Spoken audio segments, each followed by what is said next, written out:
Filhos, somos chamados a proclamar esta certeza, razão de toda a nossa fé, motivação de toda a nossa esperança. E concluímos esta Páscoa, que se faz num tríduo, e nunca esqueçamos disso. Tanto que quando nós falamos as santas chagas, dolorosas e gloriosas, não é por acaso, é exatamente o mistério que se celebra na Páscoa, a maior festa que temos no cristianismo e para nós católicos, porque o Cristo ressuscitado é a pedra angular de toda a nossa fé. O Cristo ressuscitado é a razão de toda a nossa espera. O Cristo ressuscitado é o fundamento de toda a nossa ação evangelizadora. E hoje, de modo particular, João nos faz lembrar amanhã, o alvorecer do primeiro dia da semana, portanto domingo, que para nós se torna santo e santificado, substituindo o Shabat, o sábado dos judeus, porque no primeiro dia da semana começa uma nova criação. João, no evangelho de hoje, lembrando que serão muitos os evangelhos sobre o ressuscitado, nos lembra que depois do sábado, onde nem Maria, nem os apóstolos puderam fazer nada, porque segundo a prescrição do sábado, era de repouso, não puderam nem ir levar os óleos para terminar o embalsamento de nosso Senhor Jesus Cristo, tiveram que ficar. Por isso o sábado santo é um vazio, é uma espera. Elas esperavam a madrugada raiar para ir ao túmulo, para terminar aquilo que foi feito muito rápido, porque nosso Senhor morreu 3 horas da tarde, até irem a Pilatos, conseguir o consentimento, tirar o corpo, como sabemos, achar um túmulo, porque não tinha, e foi emprestado o túmulo de Jesus, de José de Arimateia. Não deu tempo para que as mulheres, o que cabia a elas, prepararem o corpo, com a mirra, aloés, como era costume. Tiveram que esperar o sábado. Que sábado triste, que sábado angustiante. E quando começou a raiar o domingo, significava que elas podiam, e foram. Hoje não fala de outras mulheres, mas fala de Maria Madalena, aquela que foi libertada pelo Senhor, aquela que fez a experiência do perdão, e depois daquilo nunca mais arredou o pé, porque ela que experimentou o poder misericordioso, se fez discípula do Senhor para sempre. Ela vai e encontra o sepulcro vazio. É impressionante, meus irmãos, que esta Maria Madalena é o exemplo de uma comunidade, é o exemplo da igreja, que muito cedo desperta para ir encontrar o seu Senhor. É o exemplo de todos nós, que temos sempre que percorrer, fazer um caminho, sempre é um movimento. Eu diria que cada ano nós temos que confirmar a nossa fé. Padre, mas eu não preciso. Bom, se você não precisa confirmar a sua fé, louvado seja Deus, mas eu preciso. Todo ano somos chamados a fazer a experiência desta ressurreição. E é impressionante que esta mulher vai e avisa os apóstolos. Uma igreja que tenta fazer a experiência, os cristãos que fazem a experiência do ressuscitado, não retém para si mesmo.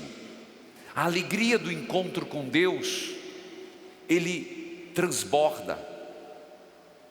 E é isso que a igreja é chamada a fazer. Uma vez encontrado Jesus ressuscitado, ir avisar aos irmãos. O sepulcro vazio. É uma experiência que foi para Maria Madalena, para os apóstolos. E é uma experiência que eu e você somos chamados a fazer. Filhos, a partir desta realidade, os apóstolos vão, veem e creem. Esse é o evangelho de hoje. E não vou à consequência disso.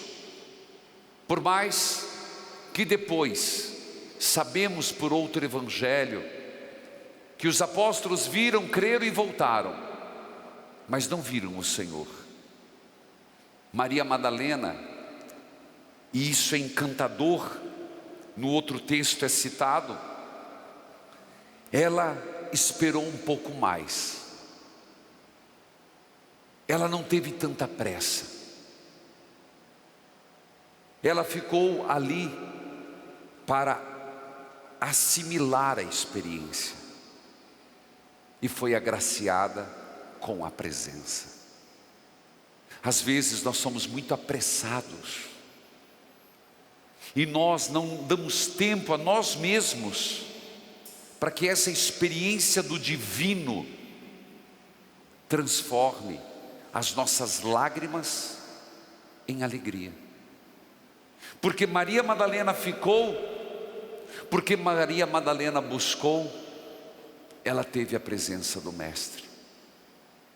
Portanto, nas nossas dificuldades, caminhemos neste sentido. Mas o fato é que o sepulcro vazio mudou a realidade dos apóstolos. A vida destes 11 homens, e digo 11 porque Judas se matou, foi a experiência do Cristo vivo. É importante nós entendermos isso, porque até então, até sábado santo, eles tinham que lidar com o fracasso. Que fracasso? Um se matou, Pedro negou, os outros apóstolos fugiram, e o mestre tinha morrido de uma forma escandalosa, na cruz, ao lado de 2 ladrões. Você já parou para pensar isso? Gente, só isso, para eles já era destrutivo. Um sentimento de culpa, de fracasso, de decepção. Portanto, vamos pensar do ponto de vista prático. O líder morreu. Os últimos momentos do líder abandonaram. O que há de se esperar? Cada um vai para o seu canto. Cada um volte para os seus afazeres. Não sei se entendemos, porque se coloque no lugar. Não há muito mais o que fazer. Até vergonha de Nossa Senhora, a mãe de Jesus. No sábado santo, as perspectivas de continuidade daquele pequeno grupo de 11 eram mínimas. A maioria, a multidão já não acompanhava. Os discípulos um pouco mais distantes, foram para suas comunidades. Até os parentes de Jesus, ora, salvo Nossa Senhora, Cleofas, o tio de Nosso Senhor, estava voltando para Emaús. Então a perspectiva de continuidade era mínima. Exatamente por isso nós temos que entender: alguma coisa aconteceu. Alguma coisa deu uma reviravolta na história. Alguma coisa foi diferente.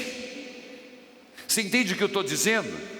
Que alguma coisa aconteceu de tão inusitado, de tão sério, de tão significativo, que ao invés de voltarem para os seus afazeres, de desistirem, se reagruparam, retomaram as suas forças. O que foi isso? Ressuscitou.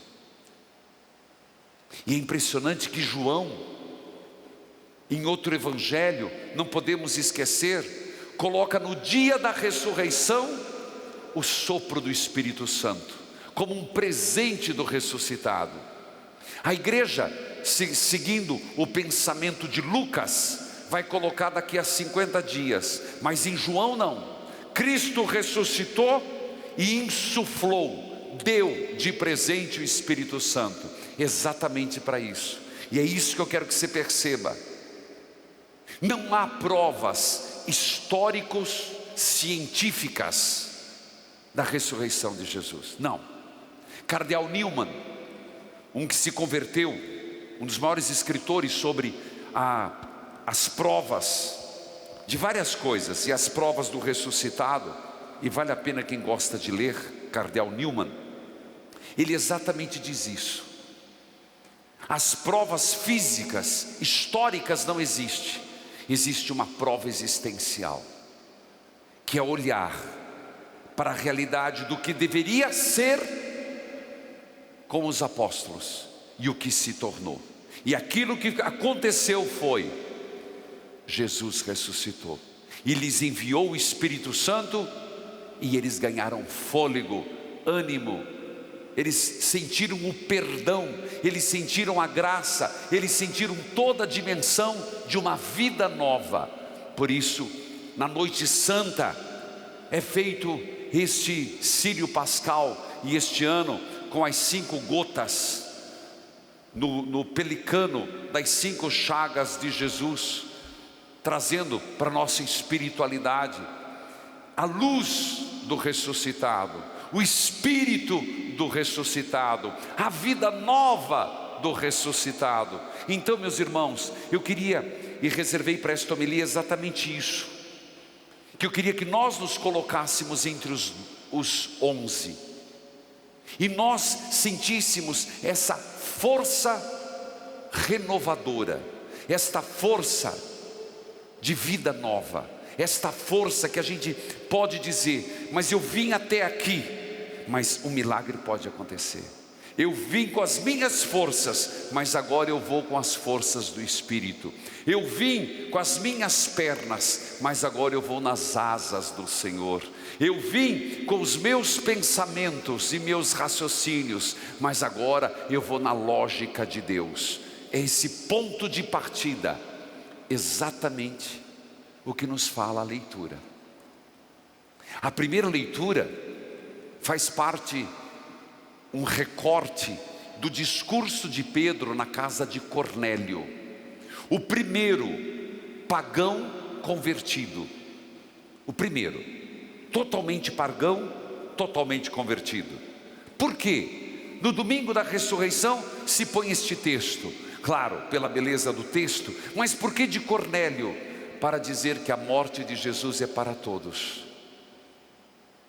para os judeus, para os romanos, para os gregos, para nós e para aqueles que ainda não ouviram falar do Senhor. Assim como a morte na cruz, o sangue derramado foi para todos, a ressurreição é para o mundo inteiro. Por isso que nós não devemos nos cansar.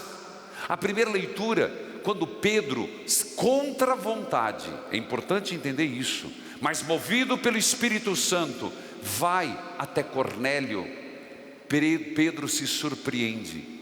Eu diria que o ressuscitado sempre nos surpreende, sempre. Surpreendeu, se olharmos na história da igreja, sempre o ressuscitado. E lembre-se, toda a ação do ressuscitado é pelo presente que Ele nos deu, que é seu Espírito. Portanto, a igreja sempre chegou em certos momentos que a força do ressuscitado mudou a história, mudou o pensar, mudou em concílios, em reformas, em coisas que os homens falam, jamais, na igreja, jamais, hoje vivemos. Por isso que entra a primeira leitura de hoje, quando nesse texto, segundo São Lucas, que escreveu Atos dos Apóstolos, o próprio Pedro fica perplexo com o derramamento do Espírito Santo sobre os pagãos. Mas é lá que Pedro faz todo um resgate de Jesus. Quem é Jesus?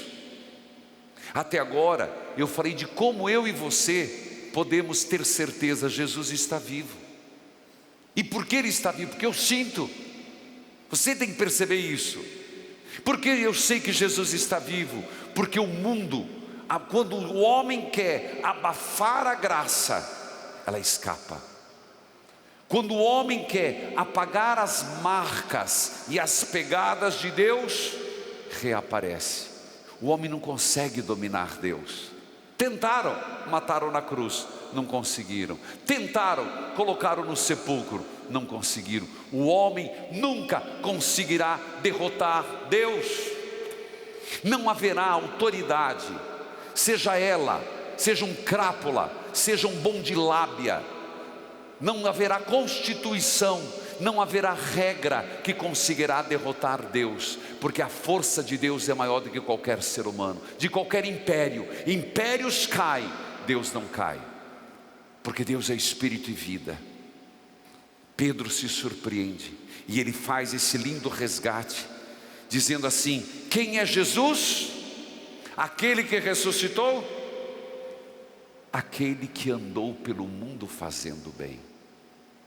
Eu sou apaixonado por essa expressão. Quem é Jesus? Aquele que passou pelo mundo fazendo bem. E é verdade, continua curando a todos que estavam dominados pelo demônio. A ação desta Páscoa é curar todos os que estão dominados pelo demônio. Aí você vai falar, mas isso não é verdade. Eu só vou dar um exemplo e você vai entender. Quando, eu vou usar o Papa Francisco, reuniu o mundo inteiro para consagrar Rússia, Ucrânia ao Imaculado Coração de Maria, é o quê? Derrotar a força do mal. É ou não é? Cremos ou não cremos? Quando nós celebramos a Páscoa, acredite, nesta Páscoa, muitas das ações do mal e seus tentáculos foram cortados no mundo. Mas eu não enxergo. Mas é na nossa vida, filho. Nós somos muito acostumados a acreditar só nos que vemos. Eu acredito piamente que um cristão que participou da Semana Santa fez mal, às vezes sem muita vontade. Aqui eu não estou falando de perfeição. Quem é que pode dizer que rezou perfeitamente, que participou de tudo perfeito? Participou. Hoje tem menos ação do mal na sua vida do que antes, porque essa é a ação do ressuscitado, esta é a ação do Cristo. Andou por toda a parte fazendo bem. Veja que coisa mais linda, gente. Com o Espírito Santo e com poder, curando a todos os que estavam dominados pelo demônio, porque Deus estava com ele. E Pedro dizendo: eu sou testemunha disso. Um homem que naquela noite disse: eu não o conheço. O que aconteceu para que ele superasse tudo isso? O ressuscitado. Eles o mataram, Pedro dizendo, pregaram numa cruz, mas Deus o ressuscitou no terceiro dia, concedendo-lhe manifestar não a todo o povo, a algumas pessoas. E eu, Pedro dizendo, e os 11 comemos com ele, bebemos com ele. E ele nos mandou pregar. E por isso estamos aqui, pregando. Você entendeu? Se você hoje, eu e você, pedirmos: Senhor, na força da tua ressurreição, só isso, me dê o presente da tua ressurreição, o Espírito, nós não seremos os mesmos. Mas para viver o ressuscitado, São Paulo diz nos Colossenses, não é viver de qualquer jeito. É preciso que, se ressuscitastes com Cristo, buscai as coisas do alto. Lembra que eu falei? Até aqui eu vim com meus passos, aqui eu vou nas asas do Espírito. Até aqui eu vim com meu raciocínio, agora sigo no raciocínio de Deus. Até aqui eu vim me arrastando, aqui eu vou impulsionado pelo ressuscitado. É a vida nova. Meus irmãos, pensemos com muito carinho. Deus está nos dando uma chance, uma luz que nunca se apaga, brilhe dissolvendo as nossas sombras. O sepulcro está vazio, não para ser um ponto de chegada, mas para irmos, enxergarmos e irradiarmos esta certeza: Ele está vivo.